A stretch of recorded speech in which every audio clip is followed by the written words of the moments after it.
Assalamualaikum warahmatullahi wabarakatuh. Bertemu lagi dengan saya, IPC Juni Eswati dari Ternate, Maluku Utara.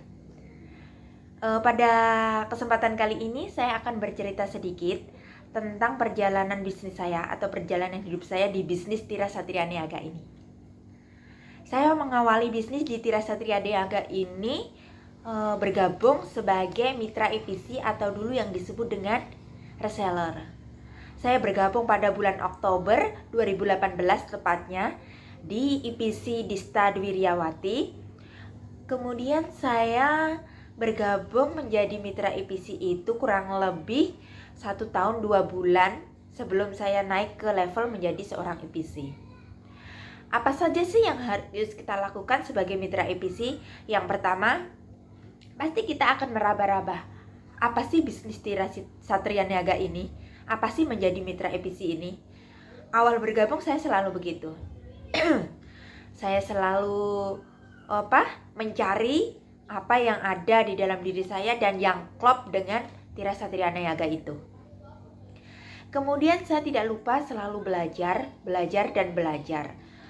Karena dengan belajar kita bisa memahami apa yang menjadi kemampuan kita, apa yang menjadi keunggulan kita, sehingga kita bisa mengasahnya, sehingga itu bisa menjadi sebuah potensi yang bisa kita miliki atau kekuatan yang kita miliki saat itu.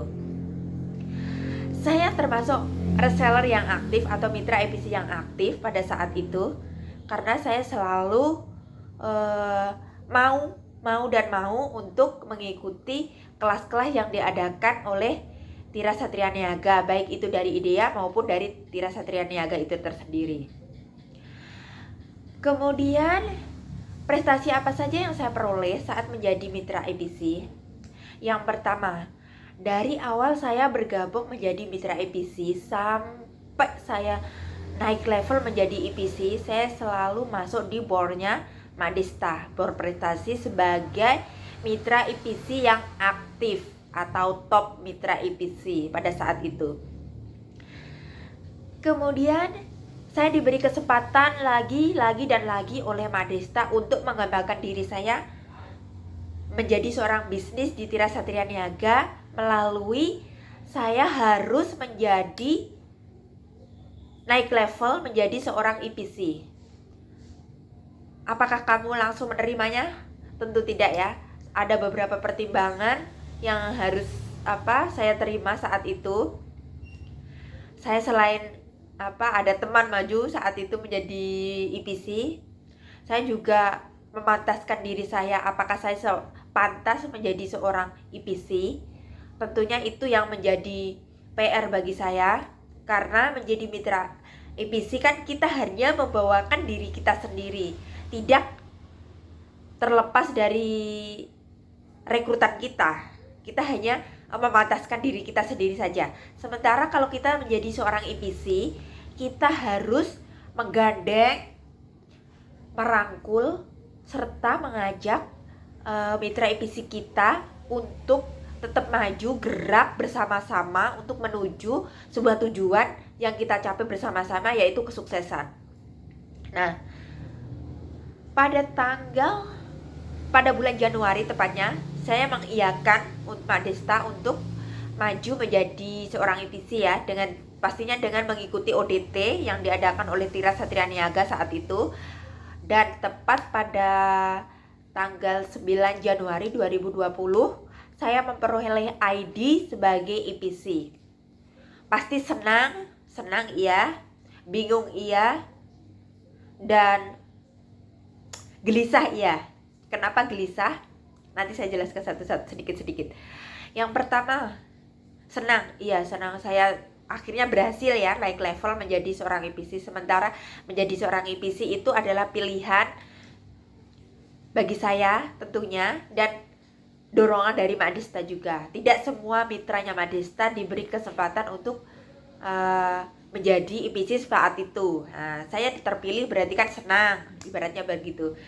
Kemudian bingung langkah apa yang harus saya lakukan ya setelah saya lepas menjadi mitra IPC yang sebelumnya hanya kalau nggak jelas tanya Mbak Dista, kalau nggak jelas tanya, tinggal tanya saja. Sementara ini saya harus menggandeng mitra IPC saya, meskipun itu nggak banyak ya, rekrutan saya hanya 9 orang, dan kebetulan 10 dengan saya, itu saya sudah bisa maju menjadi seorang IPC. Kemudian saya harus menyusun kurikulum apa yang harus saya sediakan di tim saya, strategi-strategi apa yang harus saya susun agar mitra saya itu tetap maju dan bergandeng tangan bisa menuju kesuksesan itu. Nah, pada bulan pertama saya kebingungan sekali. Saya belum temu polanya. Saya masih meraba-raba, ibaratnya anak itu baru belajar merangkak ya pada saat itu. Kemudian saya hanya pada bulan pertama saya hanya memperoleh unit 15 unit saja pada saat itu. Dan dalam 1 bulan hanya 15 unit. Tapi saya tidak menyerah ya dengan itu semua. Saya terus belajar, memperbaiki pola saya, memperbaiki strategi saya, pendekatan ke mitra IPC bagaimana, itu tetap selalu saya terapkan di dalam diri saya pada saat itu. Kemudian di bulan kedua saya naik, unit saya sudah mulai naik dari 15 menuju ke 30, meskipun saya belum langsung qualified ya pada saat itu. Oh iya, qualified. Ternyata saya baru tahu setelah saya menjadi seorang IPC. Di menjadi seorang IPC itu ada kualifikasinya ya, ada freelance maupun qualified. Lah, qualified ini IPC yang saya dambakan, yang saya inginkan, yang saya ingin capai pada saat itu. Kemudian masuk ke 3 bulan berikutnya, tepatnya di bulan Maret. Lah, pada saat itu pandemi gencar-gencarnya di Indonesia ya, pada saat bulan Maret itu, dan ternyata pengiriman produk ke daerah Indonesia Timur itu di-cut, hampir tidak bisa tembus di Ternate. Di Mitrapedia pun itu tidak tercover. Jadi kita hanya bisa order melalui web replika, itu pun ekspedisinya dibatasi. Wah, bingung ya pastinya ya, bingung sekali pada saat itu. Karena ibaratnya anak kecil yang baru belajar merangkak sudah disuguhkan dengan kendala-kendala yang begitu dahsyat menurut saya waktu itu. Namun saya tidak begitu ibaratnya gak nyerah karena saya punya leader, punya teman-teman IPC yang selalu supportnya luar biasa. Sehingga dari permasalahan saya tersebut itu saya mencari kemudahan, mencari jalan keluarnya, tidak hanya meratapi masalah-masalah saya itu saja, tetapi saya harus mencari jalan keluar bagaimana permasalahan tersebut bisa mendapatkan solusi. Nah, akhirnya saya mendapatkan solusi, mencari kesana kesini ya, pokoknya intinya sharing dengan para leader, pada KAE dan pada teman-teman IPC lainnya untuk mencari jalan keluar bagaimana ini bisa saya tetap jalan maju dan mitra IPC saya tetap mau jalan, tetap berproduktif. Nah, akhirnya di kuartal pertama saya tidak qualified, saya hanya mampu mengumpulkan sekitar 70 berapa unit gitu, nggak sampai 100, 70 nggak sampai 100, pokoknya di bawah 100 unit saya waktu itu. Kemudian saya berpikir bagaimana ya saya bisa qualified sehingga saya bisa kembali menata tim-tim saya tersebut. Kemudian saya mengajak teman-teman saya ibaratnya berembuk bagaimana kebaiknya kita harus ini dengan kendala ongkos kirim yang lumayan mahal ke Indonesia Timur. Tapi mitra saya juga ada yang di Jawa juga sih, yang di Indonesia Barat. Jadi semuanya saya ajak ngobrol baiknya bagaimana. Terus kemudian alhamdulillah mereka selalu dukung saya, mereka support saya. Saya pun sebaliknya, saya harus memberikan kepercayaan kepada mereka, memantaskan diri kepada mereka bahwa saya itu bisa mengajak mereka, bisa menggandeng mereka, bisa merangkul mereka biar mereka juga ikut maju dan sukses bersama-sama, ibaratnya seperti itu. Kemudian di kuartal kedua saya sungguh-sungguh sudah mulai meraba-raba, sudah tahu polanya, oh sudah belajar sana, sudah belajar sini, akhirnya sedikit banyak pasti banyak ilmu yang kita serap dan itu pun kita terapkan, banyak meng-ATM dari para leader, para IPC senior yang sudah qualified terlebih dahulu. Saya tidak malu bertanya karena meskipun saya usia kalau umur saya mungkin saya lebih tua dari mereka, tapi saya nggak malu untuk bertanya kepada mereka karena ilmu itu didapat dari pengalaman yang lebih dulu, bukan yang tua duluan, bukan, tapi yang punya pengalaman terlebih dahulu. Jadi makanya saya tidak pernah malu untuk belajar, bertanya, itu saya tidak pernah malu. Itu merupakan prinsip hidup saya. Belajar tidak mengenal huruf, tidak mengenal umur, dan bertanya pun sama yang muda nggak ada masalah, karena mereka yang saya rasa mereka yang lebih berpengalaman, jadi saya harus dapat ilmunya. Nah, pada kuartal kedua, alhamdulillah berkat Allah, berkat dukungan tim saya mampu qualified meskipun dengan ongkos kirim yang wow ya di Ternate. Tapi alhamdulillah saya mampu qualified, berjajar dengan para IPC yang hebat di timnya RTV pada saat itu. Seneng dong, iya seneng banget rasanya, seneng banget. Itu merupakan tujuan awal pertama yang saya capai ya pada saat itu. Kemudian saya terus memperbaiki diri. Berjalannya waktu, impian saya itu tidak berhenti itu saja. Saat saya menjadi qualified, saya harus konsisten qualified dan unit saya juga besar. Bukan ambisi ya, ini maaf sekali lagi, bukan ambisi, tetapi tujuan, impian yang harus saya capai. Sehingga kalau kita tidak memiliki impian, maka hidup kita akan biasa-biasa saja. Sementara kalau kita punya impian, punya tujuan yang jelas, tujuan yang ingin kita capai, maka kita akan bekerja keras dan bersungguh-sungguh untuk mencapainya. Nah, itu yang menjadi prinsip saya. Jadi, saya memiliki impian tidak hanya menjadi IPC yang qualified biasa-biasa saja, tetapi menjadi IPC yang qualified, yang unitnya wow, dan bisa membantu teman-teman semuanya, bisa mengajak tim saya, dan untuk rewardnya nanti bisa untuk berhimbas ke keluarga saya, ke kerabat saya, ke tim saya, dan ke teman-teman sekitar saya. Pastinya itu ya yang menjadi impian saya. Kemudian saya bertahan di kuartal 3, saya bertahan masih menjadi IPC yang qualified. Kemudian pada saat kuartal ketiga ini penentuan trip ya. Kebetulan saya kan IPC yang baru dan belum memiliki IPC rekrutan, jadi saya tidak lolos pada saat itu untuk tembus trip karena saya tidak memiliki IB. Kemudian saya masih memiliki kesempatan untuk mengikuti annual conference pada saat itu. Nah, di kuartal keempat itu penentuan apakah saya bisa lolos annual conference atau tidak.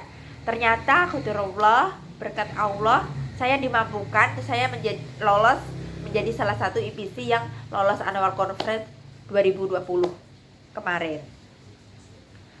Kemudian setelah 2020 sudah terlewati ya, saya menjadi IPC qualified di kuartal 2 sampai kuartal 4.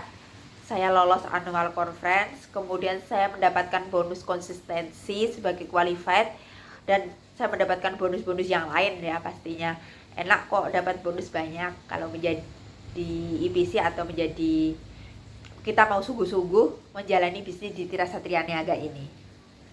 Kemudian masuk di tahun 2021. Masuk di 2021 ini, meskipun prestasi saya nggak sebagus teman-teman IPC yang lain, tetapi saya bangga dengan diri saya dan tim saya ya pastinya. Karena sekecil apapun prestasimu, sekecil apapun pencapaianmu, kalau kamu tidak menghargainya, orang lain tentu tidak akan menghargainya. Jadi untuk itu di kuartal 3 awal-awal itu saya sudah tembus trip Labuhan Bajo ya. Alhamdulillah, itu berkat Allah, dukungan teman-teman, doa dari keluarga, doa dari saudara, serta doa semua orang yang mengasihi saya pokoknya. Namun itu tidak tidak memutuskan niat saya untuk jauh lebih ingin mendapatkan trip yang lebih lagi ya. Pastinya pengen ya memiliki tembus umroh, tembus Turki, itu pasti pengen sekali. Semua pasti saya rasa pengen juga. Nah, ini saya sementara masih berusaha untuk tembus trip Turki. Saya minta doanya teman-teman, mitra IPC, teman-teman semuanya, bantu doanya semoga saya bisa diberi kemudahan sama Allah untuk tembus trip yang saya inginkan. Amin amin Allahumma amin. Intinya begini ya, selama kita mau usaha, selama kita sudah terjun di sebuah bisnis atau di sebuah bisnis, pastinya kita harus sungguh-sungguh. Kita usaha dulu semaksimal mungkin, sebatas sampai kita merasa tidak mampu, itu harus kita lakukan. Kemudian berdoa, nanti hasilnya serahkan sama Allah. Intinya itu saja. Jadi jangan biarkan menjadi mitra IPC yang gratis itu kamu sia-siakan, ibaratnya begitu. Jadi meskipun gratis, itu hasilnya luar biasa teman-teman. Ya Allah, saya itu bisa membeli kafling atau tanah kapling itu 2 tempat sekaligus itu dengan menyisihkan uang komisi mulai saya jadi mitra IPC sampai saya menjadi IPC. Jadi mitra IPC, daftar menjadi mitra IPC itu gratis, tapi hasilnya itu tidak gratis. Hasilnya itu wow. Kalau kalian tidak percaya, saya membuktikannya sendiri. Banyak sekali IPC bahkan mitra IPC itu sudah membuktikannya sendiri.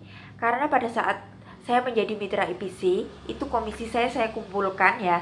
Saya kumpulkan mulai saya jadi mitra IPC sampai sekarang ini saya bisa membeli kintal dua kapling ya, dua kapling tanah. Itu pun harganya lumayan lah, karena masih di sekitaran kota. Itu yang bisa saya pesankan. Selama mau berbisnis di Dikira Satria Niaga ini, lakukan dengan sungguh-sungguh, minta sama Allah diberi kemudahan, kemudian semangat terus, maju terus. Boleh down, boleh lengah sebentar saja, habis itu lari lagi, dan lari lagi. Gapai kesuksesanmu, karena kesuksesan itu tidak untuk ditunggu datang, tidak, tetapi kita harus menjemputnya. Itu yang bisa saya sampaikan. Terima kasih atas kesempatan kali ini. Saya akhiri. Wassalamualaikum warahmatullahi wabarakatuh.